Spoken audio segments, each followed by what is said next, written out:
বিয়ে হয়েছে ৯ বছর, ৪ বছরের একটা সন্তান নিয়ে আজকে ১ বছর ধরে আমার বাবার বাড়িতে আমার স্বামী আমার কোনো খোঁজ খবর নেন না।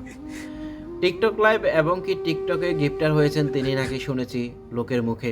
টিকটকের লাইভের ভিতরে মানুষের সাথে আড্ডা দিয়ে এবং কি টিকটকে মানুষকে গিফটিং করে, নিজে যা ইনকাম করে উপার্জন করে সব টাকাই টিকটক লাইভ এবং কি টিকটকে গিফটিং করে উড়িয়ে দেন।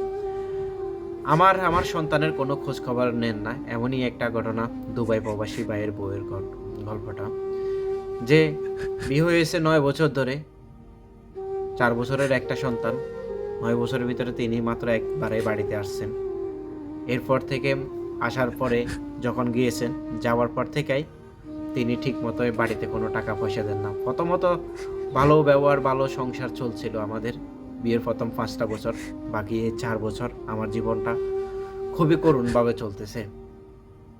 স্বামী যা টাকা ইনকাম করে দুবাইতে, সব টাকাই টিকটক লাইভ এবং কি বিভিন্ন লাইভের ভিতরে মানুষের সাথে কথা বলে আড্ডা দিয়ে শেষ করেন। এবং কি ফ্যামিলির মানুষের সাথে আমার সাথে কোনো কথাই বলেন না, ফোনও করে না। আমি যদি দিনের ভিতরে ১০০ বার ফোন দিই, একবার ফোন রিসিভ করে বলেন, তিনি বলে আমার টিকটক লাইভের সমস্যা হচ্ছে, তোমার কারণে আমি কথা বলতে পারতাছি না। বিভিন্ন অজুহাত দেন, প্রতিটা মুহূর্ত গালমন্দ করে থাকেন। এবং কি তার মা বাবা পর্যন্ত তার জন্য কান্না করেন।